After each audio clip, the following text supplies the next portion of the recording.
My stepsister stole my husband, the so-called CEO of a billion-dollar furniture empire. The final settlement, she tossed me $100 and sneered, "Book a cab to your parents' place, goodbye." My lawyer burst out laughing. Because the real CEO was, "My name is Rachel, and I'm 37, living in the heart of Atlanta, Georgia, where the city hums with ambition and opportunity. I share a sleek, company-owned condo with my husband, Lucas, in a high-rise overlooking the skyline. We both work for Brooks Construction, a powerhouse founded by my father-in-law that pulls in billions a year, building everything from skyscrapers to sprawling suburbs across the South. I never imagined I'd be here, running boardrooms and crunching numbers for a construction empire, but life has a way of throwing curveballs. Growing up, I watched my single mom juggle 2 jobs, white dressing by day, cleaning offices by night, to keep us afloat in a cramped apartment in Macon. She taught me to be sharp, to make decisions fast, and to never back down from a challenge. That grit got me through college and into a banking job, where I learned to navigate budgets and investments like a chess game. I loved the thrill of it. The way numbers told a story if you knew how to listen. But when I met Lucas, I thought my story might shift to something softer, maybe a quiet life as a homemaker, building a family. That dream faded fast. Lucas is the opposite of me in so many ways. He's got this gentle charm, the kind that makes people feel at ease, but there's a fragility to it. Raised in privilege, with a silver spoon and a trust fund, he never had to fight for anything.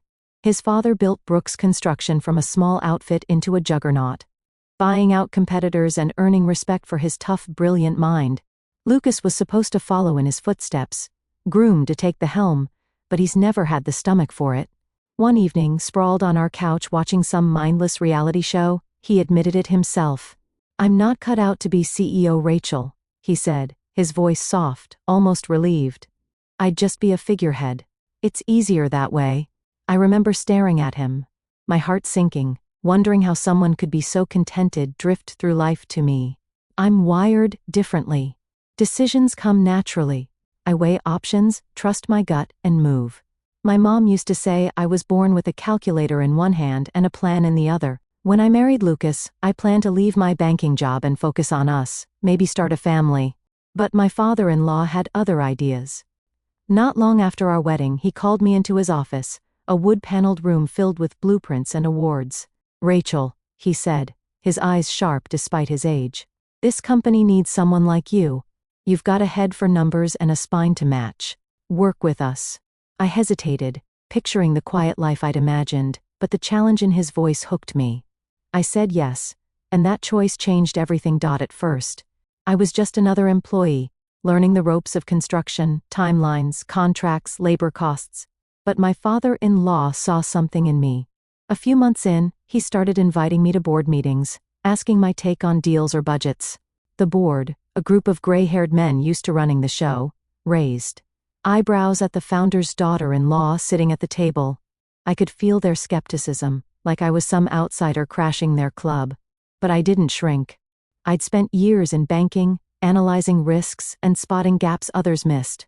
So I spoke up, offering ideas on streamlining costs or negotiating better supplier deals. Slowly, their frowns turned to nods. They started seeking my input, even deferring to me on big calls. Lucas, though, was barely there. He was a board member by title, but he'd skip meetings claiming they were too technical, or he had other stuff to do. The board didn't bat an eye. His dad's legacy gave him a free pass. One night, I came home from a marathon meeting, my head buzzing with strategies, and found Lucas sprawled on the couch, flipping through channels. "Why didn't you show up today?" I snapped, dropping my bag. "You're supposed to be part of this." He didn't even look up. "You've got it covered, Rachel. They listen to you, not me." His tone was casual, like it didn't matter. I stood there, frustration bubbling, wondering if he even cared about the company or us. That moment stuck with me. I started to see the cracks in our marriage, the way his indifference bled into everything. I threw myself into work, driven by the need to prove I belonged, not just as the founder's daughter-in-law, but as someone who could steer this ship. My father-in-law became my mentor, teaching me the ins and outs of the business, how to read a room, when to push, when to pull back. I loved it. the rush of making things happen, of seeing my ideas turn into real growth. But with every step I climbed, Lucas seemed to slip further away, and I couldn't shake the feeling that something was about to break. Work became my anchor, the one place where I felt in control. By the time my father-in-law retired, I was running point on major decisions at Brooks Construction. The board leaned on me, asking for my take on acquisitions, labor disputes, even marketing campaigns. I'd walk into those meetings with a stack of notes and a plan, my old banking instincts kicking in, numbers don't lie, and I knew how to make them sing. Our sales climbed, profits grew, and I felt a fire in my chest like I was finally doing what I was meant to. Growing up, I'd watched my mom scrape by, and now I was leading a company that employed thousands of people with families who counted on us. That responsibility drove me, kept me up at night sketching out ways to make the business stronger. Lucas, though, was a ghost. He'd show up at the office some mornings, all pressed shirts and easy smiles, but by lunch he was gone. I'd find him at home, playing video games or napping, as if the company his dad built was just a hobby. I tried talking to him, hoping he'd step up, especially after his father stepped down. "Lucas, this is your legacy," I'd say, my voice sharp with frustration. "Don't you want to be part of it?" He'd shrug that same maddening shrug and mutter, "You're doing fine without me." It stung not just because he was opting out, but because it felt like he was opting out of us too. Our conversations dwindled to small talk, whether groceries, nothing real. I'd lie awake at night, staring at the ceiling of our condo, wondering how we drifted so far apart. Then my stepsister Camila blew into our lives like a storm. Camila's 3 years older, all charisma and sharp edges. We grew up under the same roof after my mom married her stepdad, a gruff man who never stuck around long. Camila learned early to charm her way through life, always chasing something bigger. Fancy clothes, rich boyfriends, a life that screamed success. Her marriage to a hotshot lawyer ended in flames when she cheated, a scandal that had her ex storming into our parents' house, yelling about betrayal. I was swamped with work, so Lucas went to calm him down. He's good at that, diffusing tension with his quiet, steady vibe. Camila was all praise afterward, calling me to gush. "Your husband's amazing, Rachel. Handled that guy like it was nothing." I brushed it off, too buried in spreadsheets to think much of it, but Camila saw Lucas differently after that. To her, he wasn't just my laid-back husband. He was the heir to Brooks Construction, a golden ticket. She didn't know he was barely involved, that his executive title was a courtesy from his dad. Camila's always been drawn to wealth. Her ex's high salary was enough to keep her loyal, but it was why she married him. Now, freshly divorced and drowning in alimony payments, she was on the hunt again. I didn't see it coming. I was too caught up in board meetings and growth projections to notice the way she started, lingering around Lucas, laughing too loud at his jokes, texting him about catching up. One evening I came home exhausted, my head spinning from a day of negotiating a new contract. Lucas was waiting in the living room, his usual easy grin gone. "Rachel, we need to talk," he said, his voice heavy. My stomach twisted. Lucas never sounded serious. I sat down, bracing myself. "Camila's pregnant," he said, looking at the floor. "It's mine. I want a divorce." The words hit like a punch, knocking the air out of me. Pregnant? Divorce? My mind reeled, trying to piece it together. Camila, my stepsister, who'd always chased what wasn't hers. Lucas, my husband, who'd barely cared enough to show up for work, let alone our marriage. I wanted to scream, to demand answers, but all I could manage was, "When's she coming to talk about this?" He mumbled something about her visiting on my next day off. I nodded, numb, already knowing I'd need to face this head-on, just like everything else. The days after Lucas's bombshell felt like wading through fog. I went through the motions at work, leading meetings, signing off on deals, but my mind kept replaying his words. Camila's pregnant. I wanted a divorce. It wasn't just the betrayal that stung. It was the absurdity of it.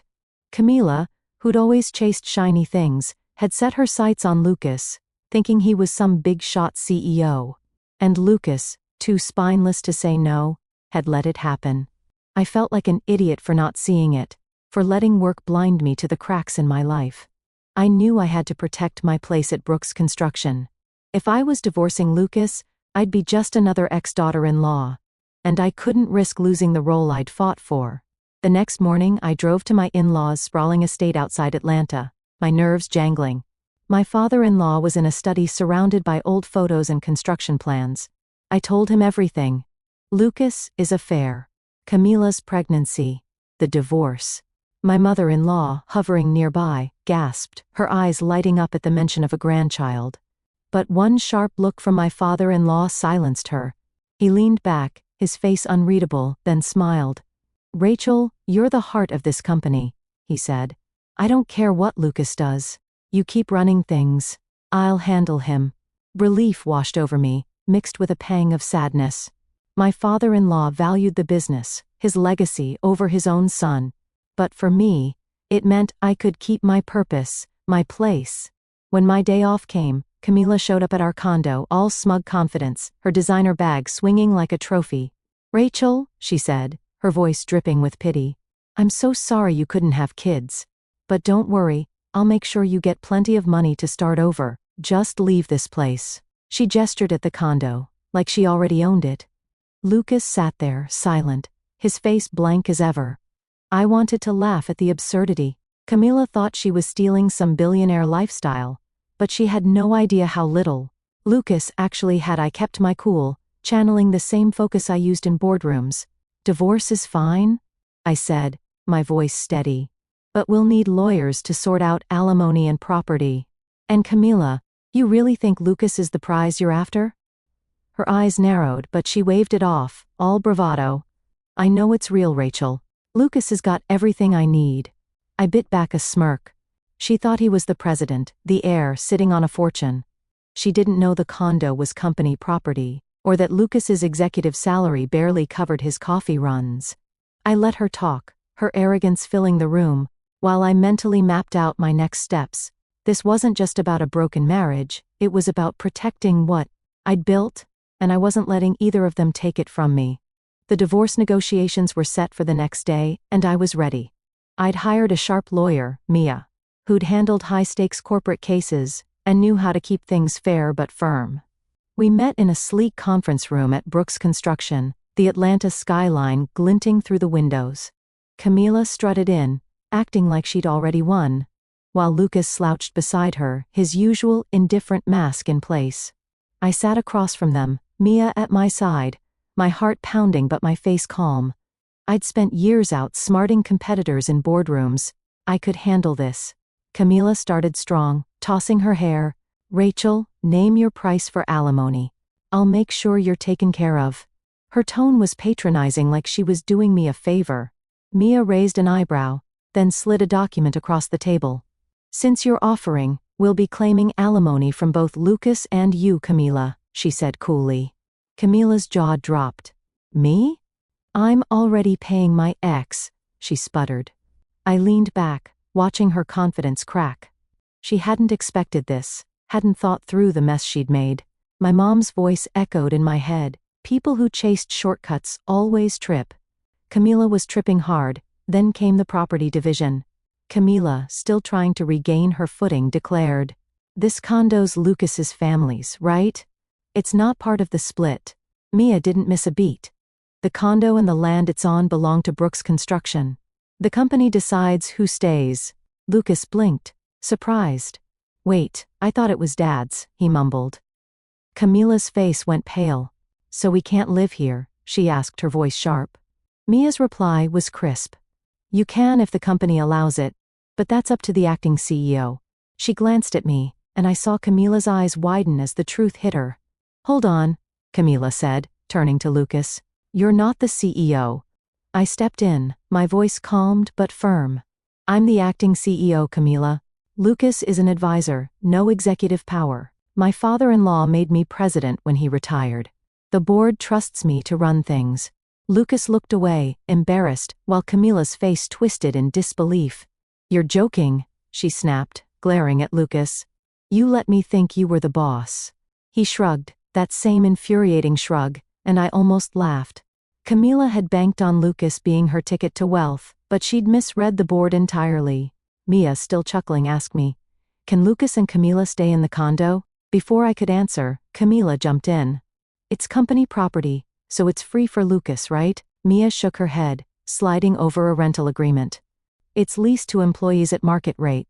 Here's the figure. The number was steep. Atlanta's luxury condo market doesn't come cheap. Lucas's eyes widened. My salary can't cover that, he said. Almost to himself.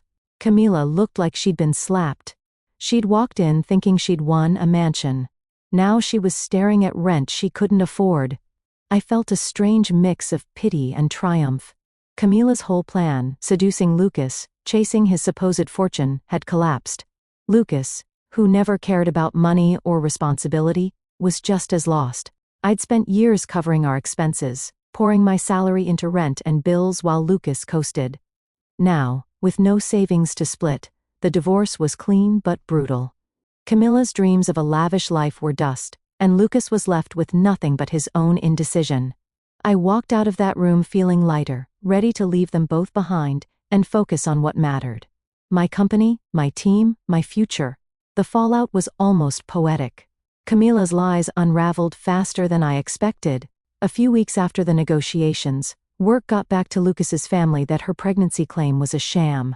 She'd spun the story to trap Lucas, banking on his family's wealth to bail her out of her own financial mess.